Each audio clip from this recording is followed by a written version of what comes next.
welcome to Books, Brews, and Besties. I'm Jenny. I'm Kaylee. And today we are doing From Blood and Ash, chapter 11 through 20. Yay! We're getting there. We're almost at the halfway mark now. So if you're reading along and following us or just picking up right now, get on and read From Blood and Ash by Jennifer L. Armentrout. Yep, and we have the first 10 chapters already recorded and put on the podcast so that you can listen to it. Yep. We kind of go through everything that happens in those chapters. We try not to divulge any spoilers from the rest of the seasons. And if we do, we kind of go, spoiler! So you're aware in case. All right, so what we're going to do is we're going to do a chapter summary for 11 through 20. We're going to go chapter by chapter, tell you a little bit about what happened in each one. And then we're going to veer off afterwards into chats about everything that happened. So it could be from any chapter, just anything that we wanted to pinpoint and talk about. So we'll go ahead and start. So chapter 11, Poppy must reveal herself to Hawk in front of the Duke and Duchess so he can make the royal oath. Poppy fears Hawk will recognize her, then inform the Duke to advance his ranks. But Hawk does the opposite. Instead of calling her a half masterpiece and half nightmare like the Duke, Hawk simply says both halves are as beautiful as the whole, just before saying the royal oath, which is, "With my sword and my life, I vow to keep you safe, Penelope. From this moment until the last moment, I am yours." And then I wrote, cue the drooling and melting. I know, it's so cute. Because that is the part where he's supposed to say maiden, and instead he uses her real name, which is just super sweet. So after that, Tawny and Poppy are in Poppy's bedchambers, where Tawny is in fact drooling over Hawk and learns about what happened with Poppy and him at the Red Pearl.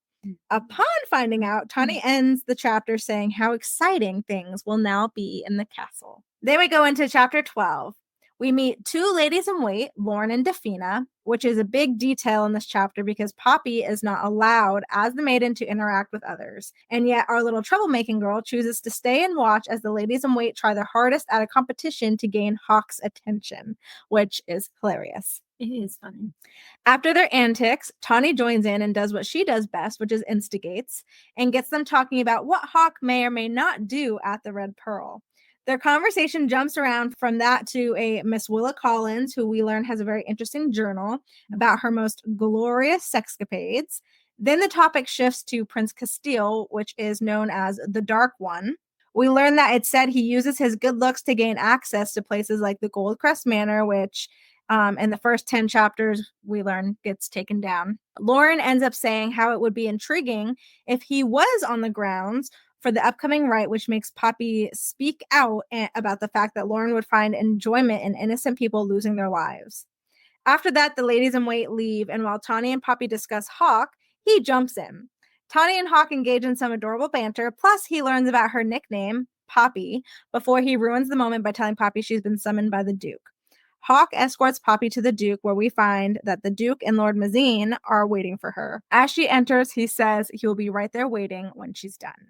Going into chapter 13, this is a tough chapter for a lot of people because we witness one of the Duke's lessons. So it starts off with Mazine playing a guessing game of why she's there. Then the Duke informs her it's because Priestess Analea said she left her lesson early and didn't speak to other priestesses. Adding in the fact that Poppy looked at the Duke with attitude, and this is from chapters 1 through 10, when speaking of Ryland's replacement. During this, I don't know why I put Rylands in quotations because that's his actual name, but to emphasize that that's in fact his correct name.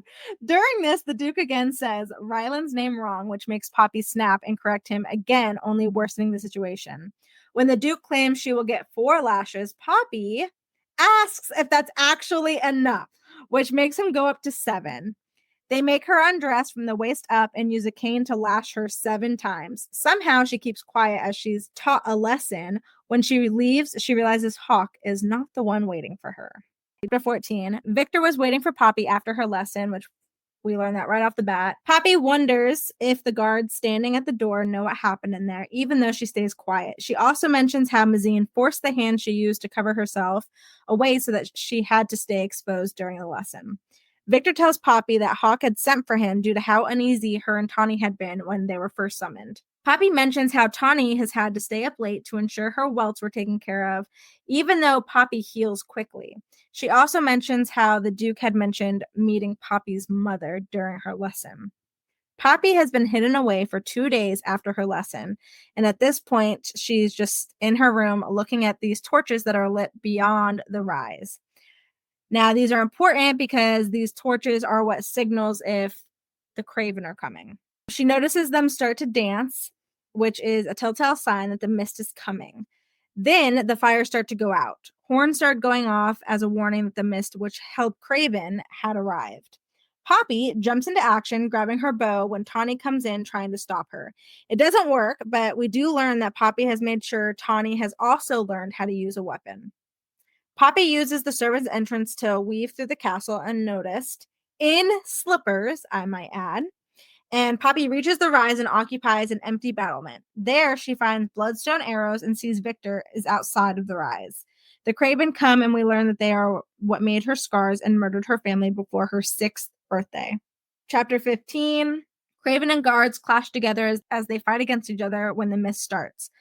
Poppy starts letting arrows fly as her training kicks in. She sees Victor almost gotten from behind by a Craven before she kills the Craven, which Victor notices because he glares up at her. Guards beside her start falling as the Craven have reached the top of the rise. Poppy mentions how the Craven not only have a thirst for blood, but also incredible survival instincts because they know to go after the archers, which I have a note for that when we're just chatting. Poppy is attempting to kill off the remaining Craven as the mist starts to disappear when Hawk shows up. Poppy tries to evade him when he grabs her arm, causing her to do a little swivel and kick, dropping him before trying to run away. Hawk throws a dagger into her cloak, stopping her before saying one of my favorite lines of his, which is, "That wasn't very nice." And they scuffle with each other for a bit more, and just when he thinks he has her, as she's pulled against him, she whips out her dagger against his neck, which leads to everyone's favorite quote from him, which is, "You're an absolutely stunning, murderous little creature," followed with him calling her princess, which, if we remember, is what he called her at the Red Pearl. 16, we find out Hawk has known who Poppy is since she had to take her veil off. Poppy makes it back to her bedchambers and informs Tawny of what it was like on the rise when Hawk pounds on the door. Tawny tries to say Poppy is sleeping as he enters, kicking the door shut, while he says that's doubtful because we know he just saw her on the rise. And that's pretty much chapter 16. Chapter 17, this whole chapter is just everything, and I freaking love it. And I was just freaking out on the beach while we were reading it because it's just so adorable, and I just can't. So Hawk starts the chapter by dismissing Tawny and starts bantering with Poppy, which makes her stomp her foot like a child. After some push from Poppy, Tawny leaves so that they can speak, but not before calling her princess like Hawk does as she leaves the room. Poppy and Hawk discuss why she really was in his room at the Red Pearl. Hawk guesses that Victor taught Poppy how to fight, and then they speak on the Duke's lessons, but Poppy refuses to say any more. Hawk asks why she fights on the rise, and our dear girl actually opens up and tells Hawk about the Craven attack that killed her family and almost her. He then tells her he's heard that she helps those that are cursed die with dignity, and he also shares that he does the same. This chapter ends with him asking that the next time she fights on the rise to wear better shoes and clothing. Chapter 18, Victor is training Poppy in hand-to-hand combat because Hawk is a little tattletale and told him to train her since he was able to catch her. Then Victor and Poppy have a really sweet heart-to-heart moment where Victor tells Poppy that she's important, not just her title, but she herself, and that she's like a daughter to him, and it's so sweet. Yeah. The Duke addresses the people about the Craven attack and thanks the god blessing that the Craven did not breach the rise and that the gods are unhappy, which is why the attack happened in the first place. The Duke and Duchess say it's due to the Dark One and the dissenters and families that don't believe in the god's way, pretty much calling out the Toulouse family during this. Poppy's gift goes wonky during the speech as members of the crowd start inching closer and she could feel anger and some other emotions, whereas before it was just pain that she could sense. Poppy, Victor, and Hawk notice this blonde man. The blonde man Poppy noticed the most, then threw a Craven hand after screaming that the Duke and Duchess were liars and demanding to know where the third and fourth sons and daughters really were. He started chanting from Blood and Ash, we'll arise, as guards subdued and took him. Chapter 19, Poppy is escorted back to her room after that, and not much happens. But the next evening, she ends up going to speak with the Duchess about her gift, since in the last chapter and then another chapter, I think it's from between 11 and 20, her senses like heighten like again like that. I think it was actually when the Toulis family, so it was chapters 1 through 10 when the Toulis family were talking. She notices that things are happening with her sense, her gift. So she goes to speak with the Duchess about it because she thinks that it's evolving.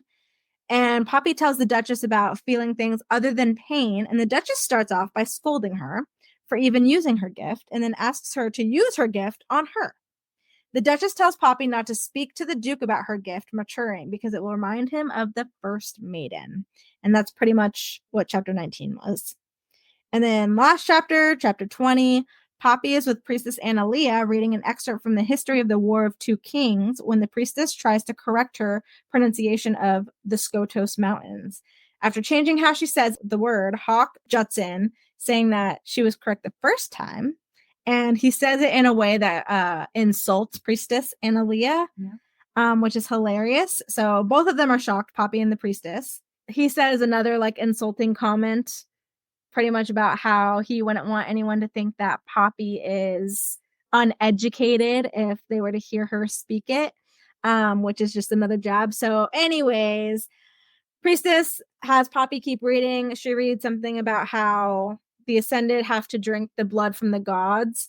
And Poppy makes a mistake of saying how that's very similar to the Atlanteans needing to drink blood, and which apparently it was very, very wrong to say. So the priestess goes to strike Poppy and is stopped by Hawk because he's our hero. And she gets pissed. She ends up dismissing Poppy and telling her that she's pretty much unworthy of her attention and she's got other things to do. So Poppy and Hawk leave, and Poppy lets slip out about how this just will cause the Duke to punish her for his actions, which, thanks to the priestess telling her she's grown fond of the cane, Hawk pretty much pieces together. Poppy denies it, and then they end up talking about Poppy running away and discussing how Victor would stop her if she ever wanted to, and how Hawk would be far too curious of how she'd do it to stop her. Poppy then gets Hawk talking about his brother, and she uses her gift on him to ease his pain, and that's pretty much how the chapter ends, is him pretty much like feeling lighter and whatever, and being like, oh, weird, what's going on? And then that's how the chapter ends. But doesn't he though go at the very end go, but my brother's not dead? Yes. This is like, yeah, I'm really sad about my brother. Oh no, he must be dead. Let me help you. No, but he's not dead. Yeah. if she just like waited like 10 seconds. But yeah, so that is the rough summary of chapters 11 through 20. Yeah. And we can run into some favorite bits, fairies, and etc. So this will be aware for some upcoming future spoilers. We'll try and say spoiler before we see anything. Okay. All right. So do you want us? You have yours separated by chapters, right? So I'll just let you go, and then when I have my little inserts, I'll say them. Yeah. Okay. So can we please just talk about Hawk seeing Poppy's face, because that was a beautiful moment. I know. Because the Duke's like, ha ha ha, I'm gonna humiliate you and make you take off your mask in front of the handsome Hawk, you know. And then she's like, okay, I gotta do this. And then like what the Duke literally says, half of her face is a masterpiece, the other is a nightmare. Yeah, he's a like dick. Oh my gosh.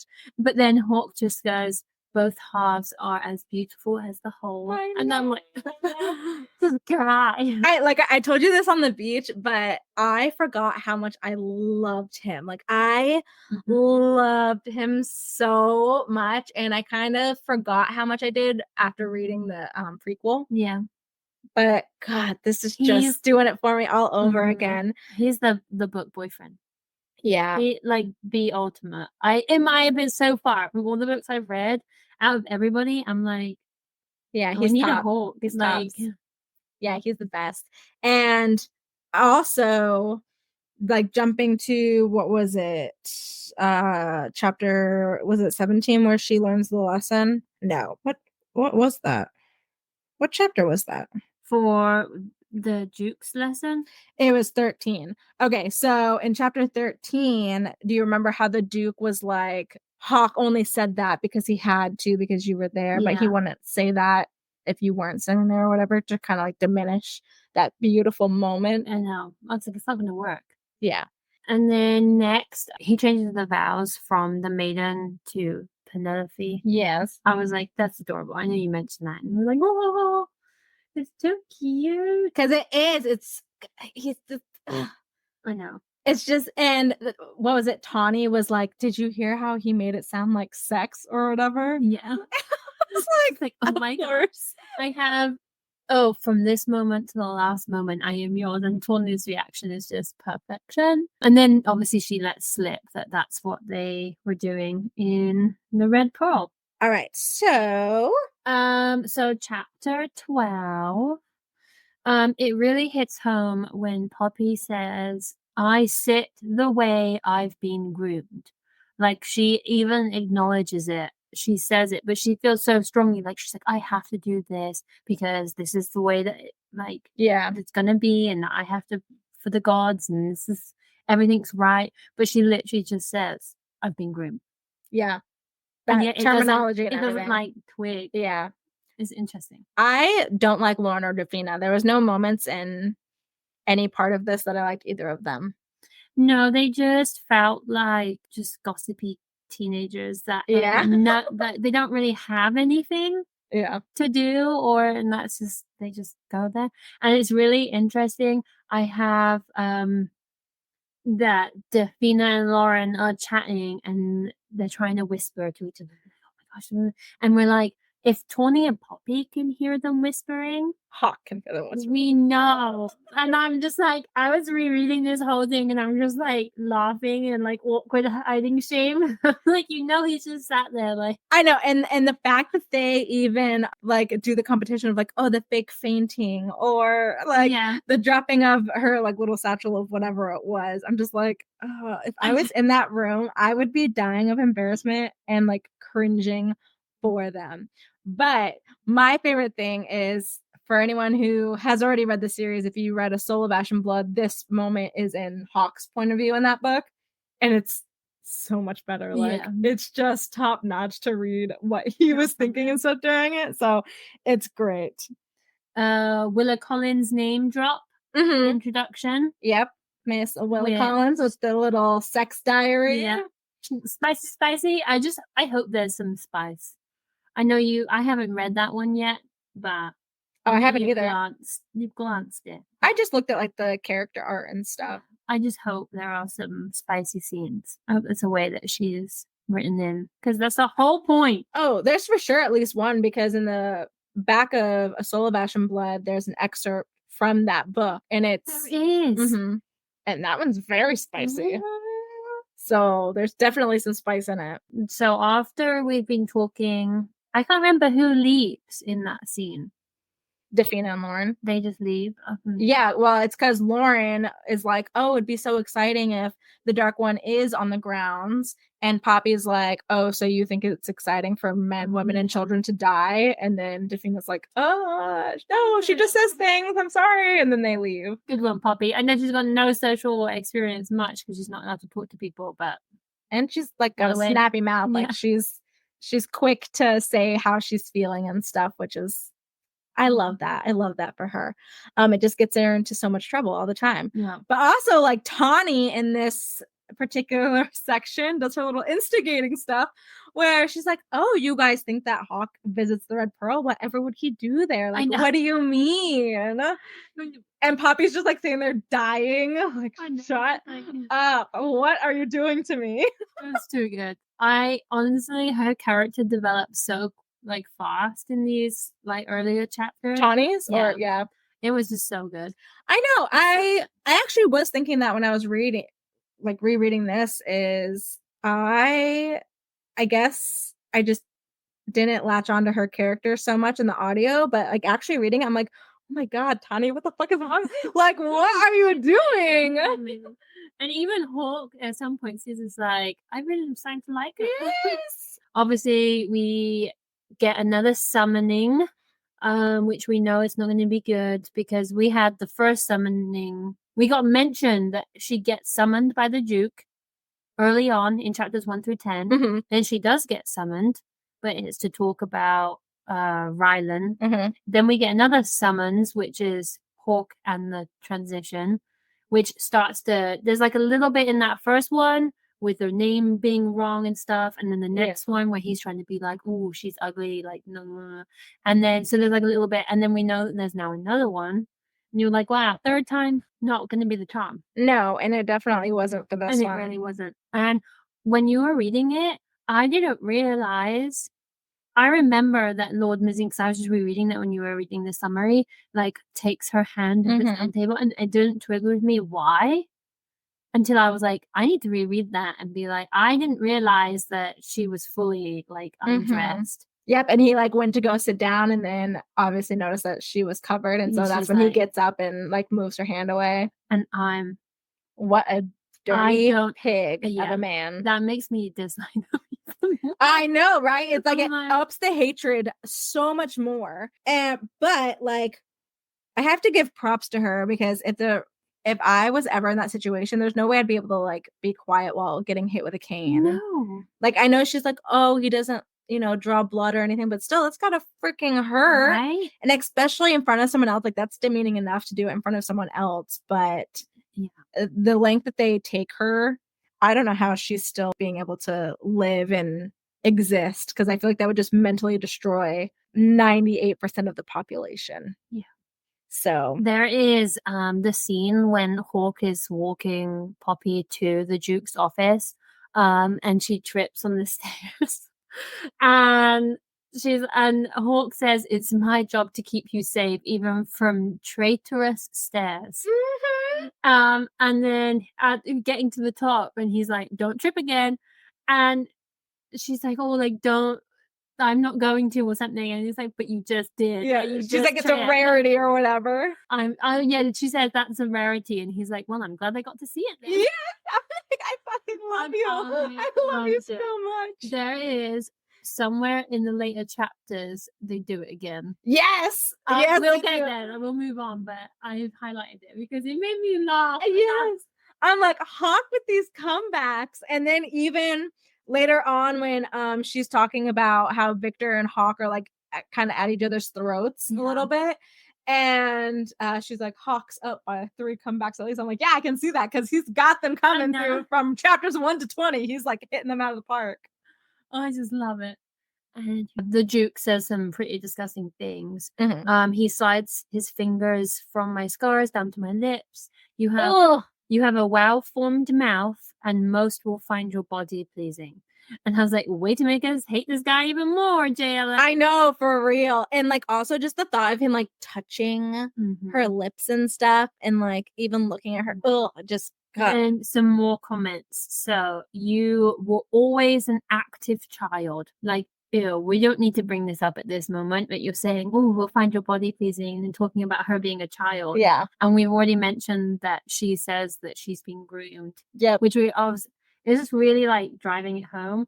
There's another one that said he slid a long look in my direction. Now, this is where I'm just going to say how good JLA is at writing, because the word slid just sounds gross. And it's not in a romantic, he slid his like long look. It wasn't like I thought you were gonna say something else. I thought you were gonna be like, it's not like he slid his, and I thought you were gonna say like cock or like something, and then I was like, Jenny, are you? Right. But I just mean like, if it was written like he slid his gaze over me, that would have been a lot more romantic and more like intimate. But it's just he slid a long look in my direction. Like, yeah, it sounds sleazy and horrible. And I can picture just exactly how it would look. Yeah.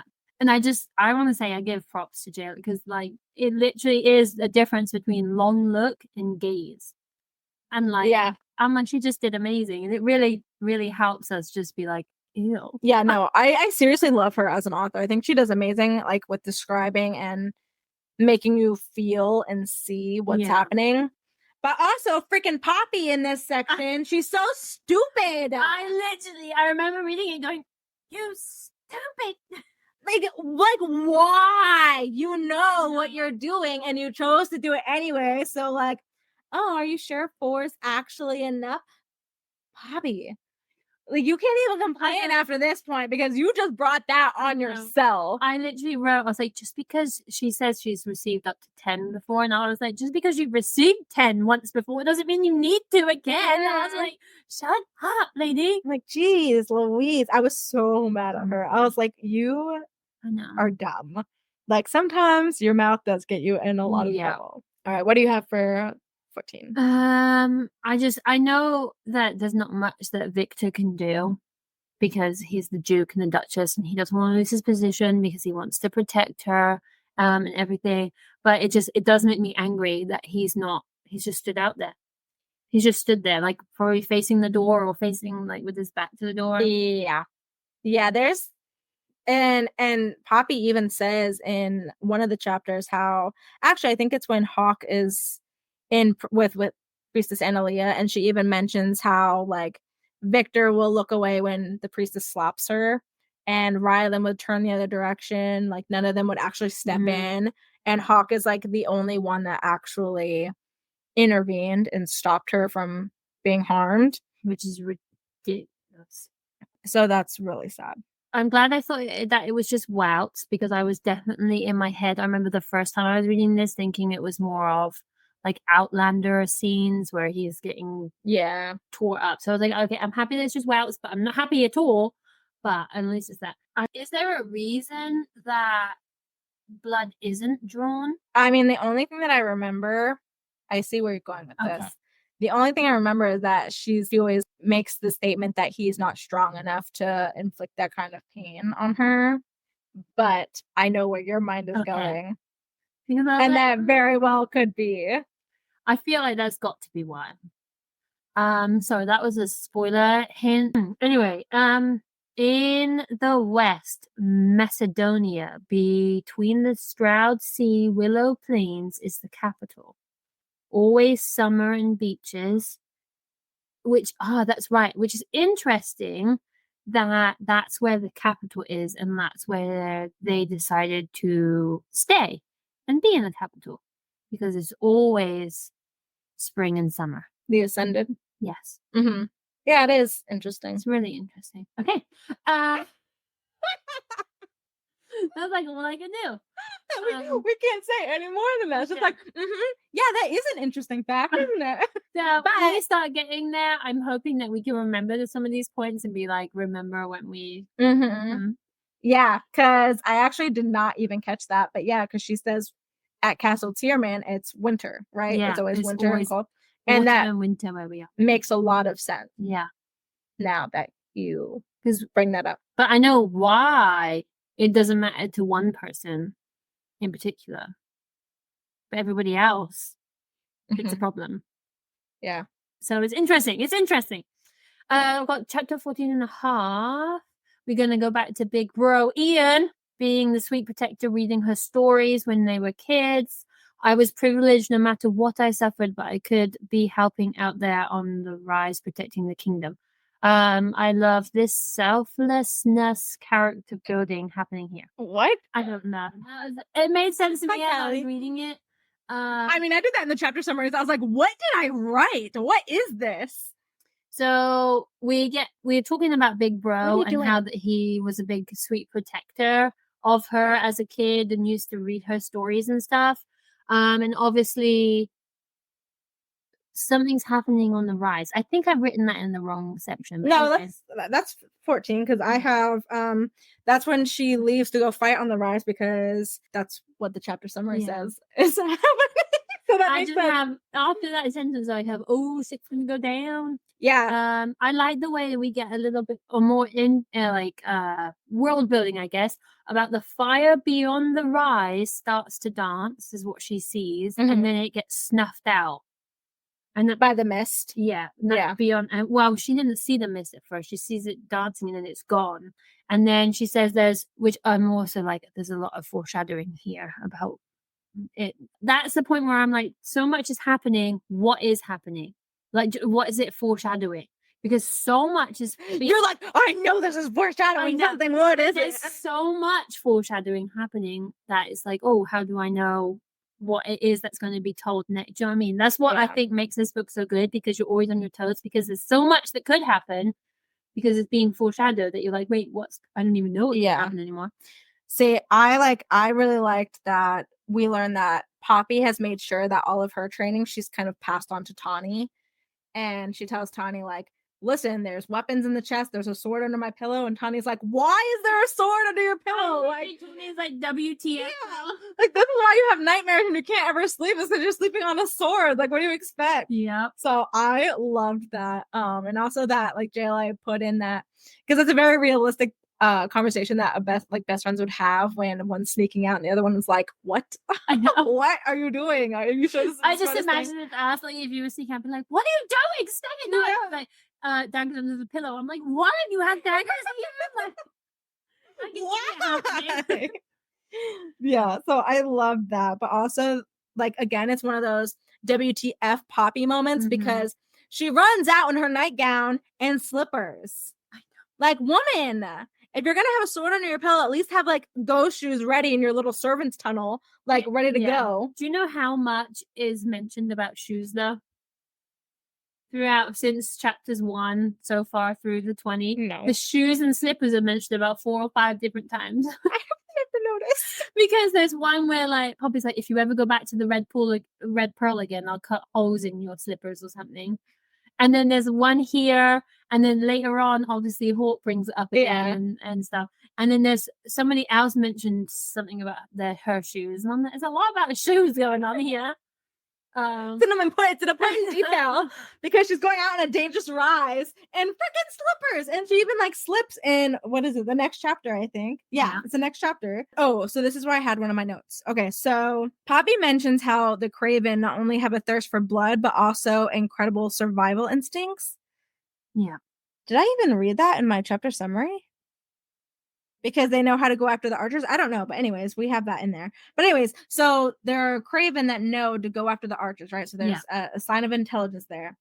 I thought it was interesting that she mentions that the Craven that go after the archers look less monstrous. Like they were newly turned. Interesting. And so my head went to what was that books by what's her face? Oh my god. The snow one. Winter. Fuck me. Okay. The Voices in the Snow. That's what it is. Okay, Voices in the Snow. You read that. I didn't read that. Okay. Well, in that, it's not Craven, but, like, zombies, I guess. Yeah. But there are some that are able to keep their intelligence. Okay. And so they are, like, smarter zombies and, like, more dangerous because they're cunning and they can figure things out. And that kind of made me think that maybe the Craven who are newly turned might still have some ability to use, like, intelligence, and they're not just bloodthirsty, but they can ration out, like, dangers and stuff. And those are the ones that are taking out the archers. I was just gonna say the description of the Craven are pale bodies, milky white, leached of all color, faces sunken and hollow eyes, burning like fiery coal, mouths open wide, revealing 2 sets of jagged, serrated teeth. Their fingers were elongated into claws, and both their fangs and claws could fillet skin like the softest butter. They have dark, inky blood, and that Poppy says she has the scars to prove it. Yeah, and she also mentions how was it Victor or there was another guard that she saves from getting slashed, and she's like, those claws would have gone through their armor like it was nothing. And then also how they're using their claws to get up on the rise. These things have to be, that kind of puts into perspective how strong they are. Yeah, because I have never thought about that before. But I was like, man, they have to be super strength. Yeah, to be able to do some of this stuff. For this scene, this chapter 14, chapter 15, the Craven, I remember the first time I read this was really the moment that I was, like, hooked in these books. Because I remember being like, what is happening? There's, like, zombies right now, like, attacking. This is insane. I remember being like, okay, wow, Kaylee's got a good book right here. That I'm not I was going to say, I think you texted me and was like, there's zombies and stuff happening. Oh my god. I think word for word what you just said, you Yeah. kind of text to me, and I was like, yeah. And I think it really got me like, wow. Because I wasn't expecting that we were going to have a full-blown zombies crawling up the wall. Mm-hmm. And I'm just picturing it like, wow, this is insane. And then I was... You'd probably like Voices in the Snow. You should read it. Maybe. But also, that's when Hawk comes up behind her and was like, hello. What are you doing, princess? Doesn't he like grab her ankle? He grabs her arm because she goes down the ladder because she's in like the battlement or whatever, goes down the ladder and then she tries to get around him. Yeah. And he goes to grab her arm and she does the swivel thing and then kicks his knees out and whatever. And he like drops to the ground and then she tries to run away like a little pansy. Oh, he says, Hawk appears, you must be a goddess or something. Yeah. It says her choice of weapon though, the bloodstone bow and arrows, which is very interesting that we get that more info. Mm-hmm. Like another bloodstone. Yeah. Which is really interesting. I love this part because the banter between them two, and also the fact that he's like completely taken off guard by like what she's doing. And then when she like messes up and puts her dagger against his throat and he sees it and it's like, Red Pearl got you, even though he knew who she was beforehand, but still to her, she's like, oh shit. I just told him. Yeah, I forgot that he talked about this at the Red Pearl. And then chapter 17, God, I love that chapter. I was smiling from ear to ear with that whole thing, and I just absolutely love it. One of the things that I saved for the chat portion was he did a long-legged prow. Mm-hmm. I thought that was an interesting choice of words. Like pairing that up with something that we talked about in chapters 1 through 10. And then how when Hawk is in the room with Poppy after they dismiss Tawny, and she's like talking to him and whatever, and they're actually having a nice conversation, and she like opens up to him about what happened to her family, and then he mentions that it feels as though they've known each other longer than they have. Yeah. And if we remember from it's 11 through 20, but I don't know what chapter it was, that she mentions that she also feels that, but she doesn't ever actually say to him. But that she thought it was dangerous that she felt so comfortable with him and that she'd known him a lot longer than what obviously they have. And then he says it and he's like, isn't it funny how we feel this? And she's like, feel what? And he's like, that we've known each other. But anyways, spoiler. If you haven't read the whole series, just skip like 30 seconds to 45 seconds. Okay, go. I feel like that's foreshadowing to them being heartmates. Yeah. That they're both feeling it and just don't know it. The old souls are. Mm-hmm. I was like, that was hint. Yeah. Hint number something, but definitely a hint, I feel like. Because, yeah. Because I breezed past that like the first 5 times I read it. Yeah. It never clicked to me. And then I was reading and I'm like, oh, what? So yeah, there's that. Anyways. So Hawk says, I came back for you then. I know! And I remember being like, oh, Poppy! But she could never have stayed. It was just so sad. The fact that he even said that, first of all, I was like, oh my God, I just love you. I just love you so much. Oh, another line straight after that one is, maybe I know more than you realize. You really think I don't know who you are. Like, oh, he knows. Yeah. He knows who she is. Yeah. Which is just, yeah. And it's so funny because she obviously thinks that's like a hint to the Red Pearl and stuff. And freaking Hawk, he just has me by the throat. No, I'm like, in it's such a so good way. Romantic. I really love them. There's the scene where, he says, next time you go out, wear better shoes. Those slippers will be the death of you, and that dress, the death of me. I know. I'm like, oh my God. Bring the spice.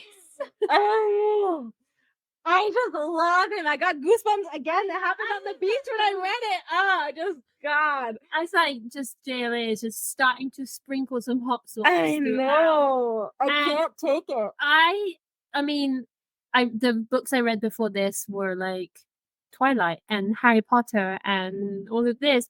So it really didn't hit me what kind of spice that this is kind of like leading to until some of the other books, and I'm like, yeah. I'm like, what is happening? Yeah, it's just like all in. It's truly just all in. Yeah. But oh my god, But that's like it's the best line. It's really good all in spice though. Yeah, because It's it goes not with the just story. like just spice because she spice needed a can happen, filler. yeah. No, I feel like it goes with the It story. does. And it's also really important for Poppy too, because she's obviously a virgin. Yeah.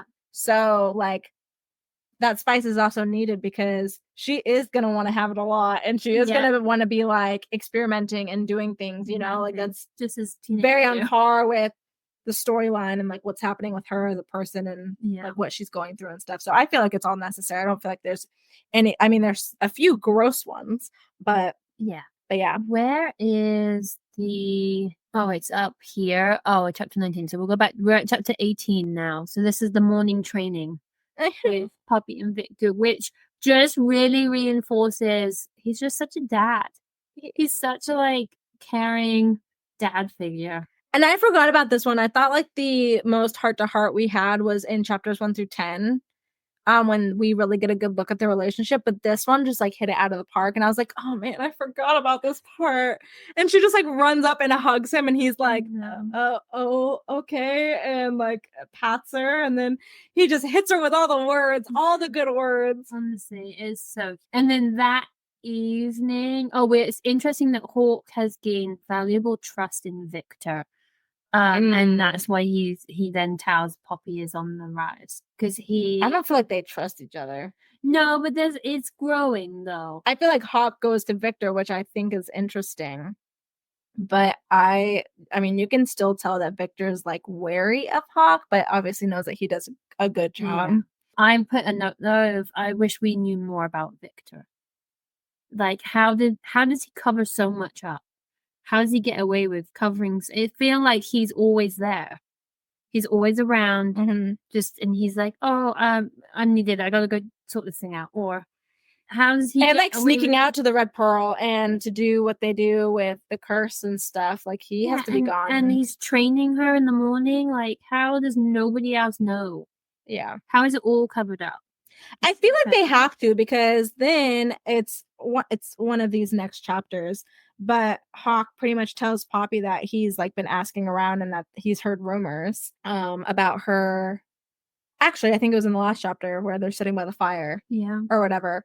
And he tells her that he's heard rumors, and you know the guards talked, but they would never say anything. So they obviously know that she goes out to. So they have to know that Victor does it too. So it might just be like a respect among the guards thing where people know, but they just don't talk because they support what's being done. Yeah, because they all need to do it. Yeah, because if it's ever them, like they're gonna need it.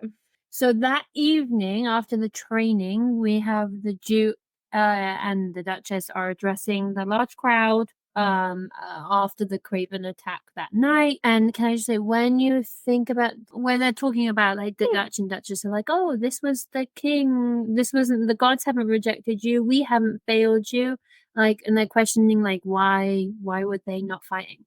And Poppy's starting to realize and question that too, and be like, actually, why they're stronger than us, they're faster than us, they could have handled the situation much more effectively. It's like, why did they not? Yeah, I love seeing all the little sprinklings of her being like, oh yeah, actually you're right, especially since after this moment her and Hawk and Tawny are all walking back, and he's saying how it would be easy for them to show them what, you know, the sons and daughters are doing. And Papa's like, no, they can't, because they're serving the gods. And he's like, yeah, but would it really harm their servitude if they just got to see their families once? If they didn't want this uprising, they could just be like, here, look, here's your child. And she was like, I guess you're not wrong. And Tanya's like, I think you're both saying the same thing right now.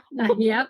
The Duchess does say, when it happens again, because it will happen again, the gods didn't fail you, we didn't fail you. The gods are just unhappy with, and this is why the Craven reached the top. They are not happy with recent events here and in nearby cities, which we know of the massacre of Three Rivers, which is history, right? That's Poppy's history.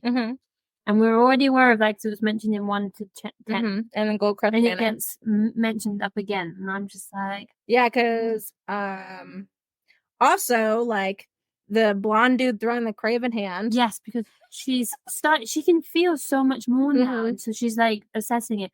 And then she's like, and Victor's like, that one over there. And Hulk's like, I've been eyeing him for a while. And I'm like, I mean, you don't believe him, but now we believe him. I'm like, but yeah, the hand. Oh, Yeah. Tony's like, where did he get that? Like, bitch, a Craven attack just happened. What do you mean? I know. They reached the top, for goodness sake. But, I like how Hawk can help control her powers. So Hawk steps closer to her. I did notice that. And it's something about that she says, or she in her head or whatever, it shuts the door to the connection of the people in the crowd. So yes, very cute that he can help her. And does he know that he can help her? I don't think he does, because he doesn't know about her gift yet. Remember?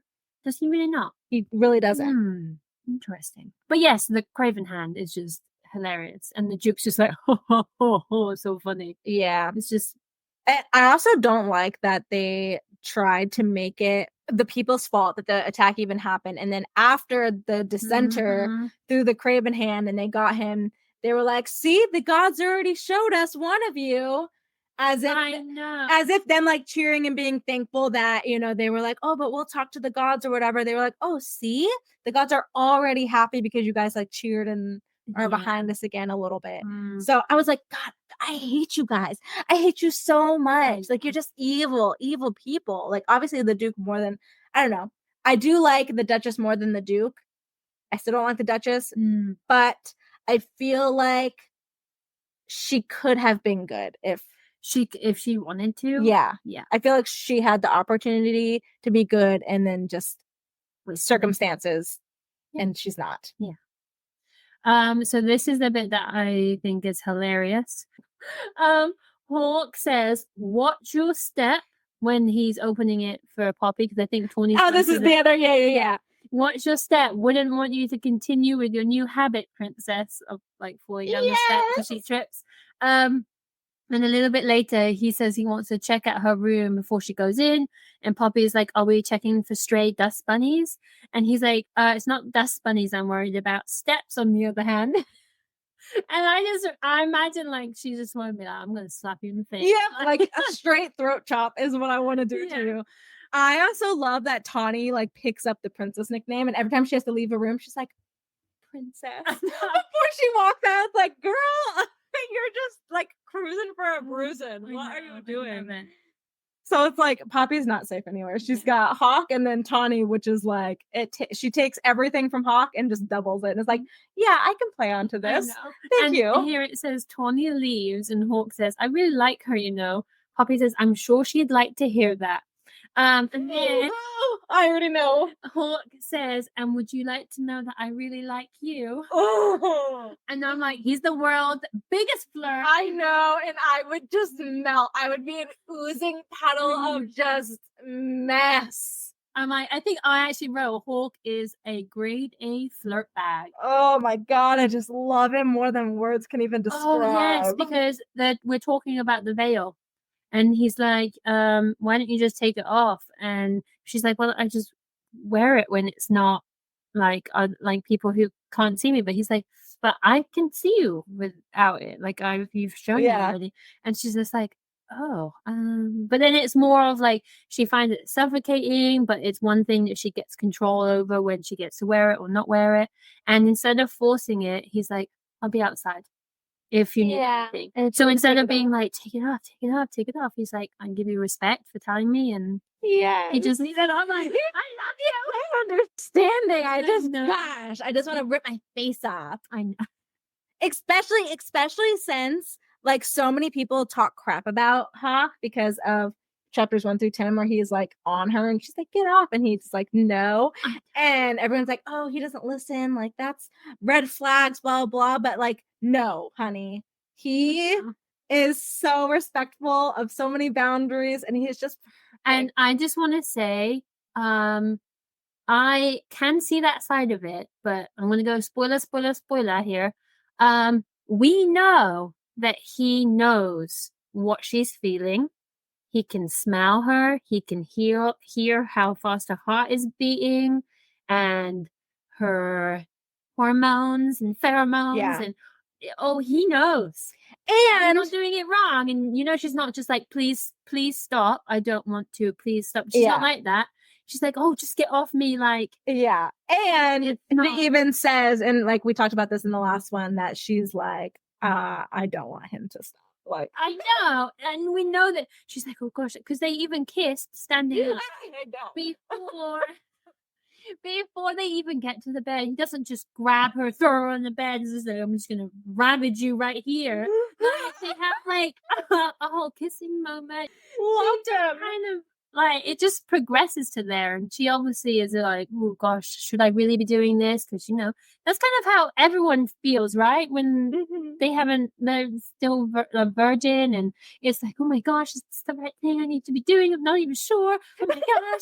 So yeah, I don't agree with that point of view either. I just freaked out when they kissed. Oh my God, that was just everything under the sun all put into one little chocolate basket for me, and I just loved it so much. Anyway, so 20. I also love this one because obviously she's with Priestess Analea, and although we get hints of how Analea treats her, this is our first time actually seeing it too. And again, I just love Hawk because he doesn't put up with anything. Yeah. And he doesn't care. And Priestess Analea first tries to, obviously correct Poppy with how to say Skotos. And she's like, Scotis. And I also like how Poppy's like, she changes how it's pronounced every single time we do this. Just raise your hand. So yeah, Jacinda is the Duchess's name. Yes. And she's wearing a yellow dress. Don't ask me why. I picked up on that and I wrote it down. I did not. Poppy goes because she's concerned about her gift was changing, and she's feeling more than just pain. She was feeling like anger and fear and everything from the whole crowd and everything, which is also really interesting that it's maturing so much since somebody's shown up. The Duchess is like, well, why don't you just test out your stuff on me, your powers? Yeah, which you said, like, you brought up a good fact. Like, why would she even want to? Like, what is she gaining, or what test is she? What does she want to know? Yeah, because for anyone that has read this, and this isn't the first time it's mentioned, just from chapters 1 through 20, which is where we're at right now. Like, it's been mentioned multiple times that there was a maiden before Poppy, and the Duke has some strong feelings for this first maiden. And the Duchess even tells Poppy, I wouldn't tell the Duke about this. And Poppy's like, why? Did the first maiden like experience the same things? And the Duchess says, yes. The first maiden did. And we know who the first maiden is, except there's no talk about the Duke. And I feel like with the history that the Duchess kind of like leads us to believe that there is, how is that never mentioned? Because for anyone who wants to read this series, there's a prequel where it's Seraphina. And that's all I'll say to that, because, no spoilers. Yep. And Seraphina is supposed to be the first maiden, which you find that out page 1 of the prequel series. And so, but I don't remember him ever being talked about, but it seems like there's a lot of history here with them. And so I'm just like really confused. Yeah. Is this an overlook by JLA, or is this something that's going to pop up in the future? Yeah, because I feel like there's only 2 books left. There's the one that comes out in May, which is the prequel's last book. Yeah. And then there's the next From Blood and Ash one, which I think is supposed to be the last one, but maybe there's going to be another one. I don't know. So interesting. Me and Jenny, we went to the beach earlier, and I finished the chapters, and we were talking about it, and we were like, you know what? Actually, like, what is this? Yeah. Wait a minute. There is also somebody else that we thought it could have been. We definitely went off of that theory of that it was somebody else who comes up throughout the series, because what was the line that you said? It definitely couldn't be the other ladies. The other Lily. Yeah. I was going to say it. We said it. Yeah. Why did we say it was definitely not her? Oh, okay. It's the fact that Jacinda says, we do not speak of the first maiden Penelope. She said, it's not that we simply choose not to, it's that we cannot. And Poppy says, the gods forbade it. And then Jacinda nods, yes. And she's like, I will break the rule just once and pray that the gods forgive me, but I will tell you this in hopes that your future does not end the same as the first maidens did.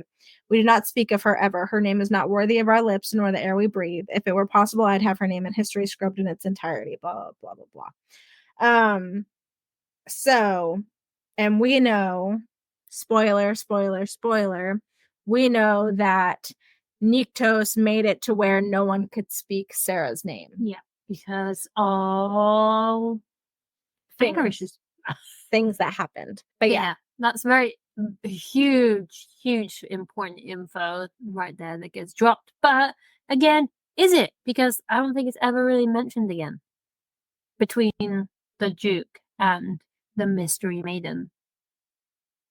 In this series? Yeah. No, I don't think it is. I don't remember it ever being talked about again. But that's like multiple times between 1 and 20 that it's talked about. Yeah. So I just feel like, and since Sarah has her books, if it really was that important to where he would have any type of feeling towards it, why was it not exactly showed? And it also shows how old they are. Yep. They're really freaking old. Yep. The priestess Analea, yeah. And Hawks is like, don't strike my lady. Yeah, grabs her wrist. Remove your hand from her chin. Oh yeah. Like, could you imagine just being Poppy, like sitting at the table, like seeing this happen? I'd be like, sir. Like, thank you. I know. And he says, I will never be able to stand by and let someone hit you or anyone else for no reason. Because the world like fucked up as it is. Yeah.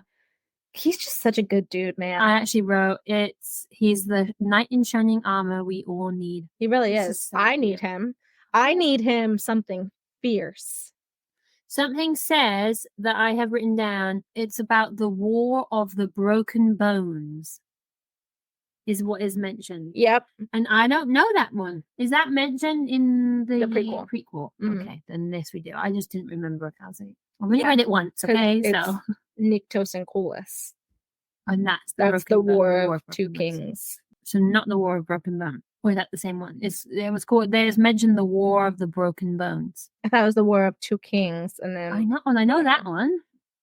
Yeah, but it's the history that one's mentioned in War of Two Kings and something Broken Bones. But the War of Two Kings is Niktos and Coolus. Well, then who's the War of the Broken Bones? The Battle of Broken Bones. Oh, the Battle of Broken Bones. On the eve of Battle of yeah. And then I had the War of Two Kings and the Kingdom of Solace. Was well over 1,000 pages. Yeah. I was just like, there's something going on there. Hawk obviously stops her from hitting Poppy. This leads to the priestess being like, you're unworthy, blah, blah, blah. Because Poppy then is like, well, isn't all of this history just kind of repeating itself? Like, aren't we doing the same thing? And that just sets the priestess over the edge. And so they get dismissed. And then Hawk and Poppy talk about her, like, wanting, why hasn't she run away? Or has she ever thought about it? And she's like, no, like, what do you mean? Even though she's a liar. And he's like, well, I would understand, like, everything that you don't have is just natural to everyone else. Like, everyone else can talk to each other, blah, blah, blah, blah. And which, again, like you said, makes her think, like, when puts it that way, yeah, actually, I guess it is understandable. And then she brings up his brother. Yeah. And notices that pain come back. I know. And then she touches his hand and takes it away. I know, it's so cute. And there's a bit here where obviously they walk back to her room after and Hawk asks, have you ever been to a rite? Because I think he's expecting her to have been to them. And that they're all the same, they're all these horrible people that don't really know what's going on in the whole world and everything. But she's just like, no, I've never been to one, or I've never even been a guest or anything. And then a little bit later he says, I prefer the you with no mask and no veil. It's just so bloody cute. I know, he's just so perfect. I can't. I know. So yeah, it really ends on a really cute note at the end of 20 after some pretty. And I kind of think one of the next couple chapters has to be the right. Like I know we're inching towards that. Yeah. Which is where shit really hits the fan. I know. And I'm so excited. And can I just say, it's going to be so weird to read that scene knowing what I know now. Yeah. Because before I'm like, what is happening? This is off the chart. Oh my God. I feel like actually reading it now, I'm probably going to be so much more invested into it than I was just listening to it. So I'm really intrigued to like actually read it and have the whole movie playing in my head during it and stuff. So I'm super excited for it. I'm pretty stoked. But just for last minute topics, I have that I like that Poppy. So it's something that she does for a lot of different things, but anytime that she has to kill something or just when she's like thinking and you get to hear her thought process on things, when she shoots an arrow through one of the Cravens, she's like, she acknowledges it that it was someone's child or parent. Mm-hmm. And so she always takes a moment to acknowledge that it was something and she doesn't just act like it's some monster and she doesn't care about killing it. She always acknowledges that it was someone at one point. And I think that's really special. That like shows her character. That, but yeah. So I liked that. And then also I did not like, and we kind of touched on this a little bit, how the Duchess, like when Poppy goes to her for help, which is a rarity. It said that in the text. It's a rarity. The first thing the Duchess does is scold her. I know. And it's like, bitch, she's coming to you for help, and you're gonna like start it off by scolding her. Come on, this is why she doesn't come to you. It's madness. Just drove me crazy. But yeah, so those were pretty much my last minute things. I have one kind of foreshadowing, which is when they were scuffling on the rise and he like jumps down in front of her. She like looks at the ledge of the rise and she's like, you ran across that, you crazy person. I know. And it's like, did he like, So that's interesting. But yeah, I really like these. I feel like these chapters went by really, really fast. Yeah. Because I read all of them today. Oh, wow. Did you now? That went really fast. Yeah. Chapters 1 to 10 were really hard. I think it was just hard to get back into it again. And it's going to get... We both struggled. We did. And then I got into it and then I read chapters 11 to 20, like almost straight after we finished last podcast, which was like 3 weeks ago. Yeah, I got so distracted with reading everything else. But yeah, no, I started today at 10 o'clock. Wow. And then finished on the beach. So... I will say I have one point I was just reading up here too. When the priestess says after she trying to hit Poppy or whatever, blah, blah, and she's like, oh, you drink the blood of the gods. It's kind of what you were saying that the bad guys do, the Atlanteans or whoever they say. And the priestess says, when you go to the gods, you will be treated with as much respect as you have shown today. And Poppy asks, what does that mean? Yeah. Which is a very odd question for her to ask, considering that the whole point is the Duke's like, oh, you need to show more respect. You need the gods to find disrespect with you. The gods, blah, blah, blah. And I'm like, why is she saying, what does that mean? Yeah. She knows what that means. Unless it's like foreshadowing that something else is happening. And the priestess knows. Mm-hmm. Which we know that we know. Yeah. They know we know. We know. Yeah. So yeah, that was chapters 11 through 20. I really like them. These were some of my favorite chapters, although I feel like I'm going to say that with every chapter group that we do. But these chapters are like the ones that you get to in this series and you're like, wow. The next 10, I'm going to be dead. I'm going to be dead on the ground, not able to speak. Yep. For what's about to happen. Get good. Yeah, and I can't wait. I literally can't wait. Next week, we will have an interview with audiobook narrator Stephanie. She is the voice of Lahaba in Crescent City, and also Sigale in Iron Flame and Fourth Wing. I believe she's doing the graphic audio, but I could be wrong. But yeah, we're going to be interviewing her, and we're really excited for that. And we're going to be doing it via TikTok Live, so make sure to tune in on TikTok with any questions that you want to ask her, because we'll be taking questions during the live. And other than that, get to reading chapters 21 through 30. Yeah. And we will be back in a week or so with our chat about that. So thanks for tuning in. Be sure to follow us on TikTok, Instagram, Facebook, and of course, Patreon if you want to support us. Yep. You can become a Patreon member. Woo-hoo. We will talk to you guys later. Bye.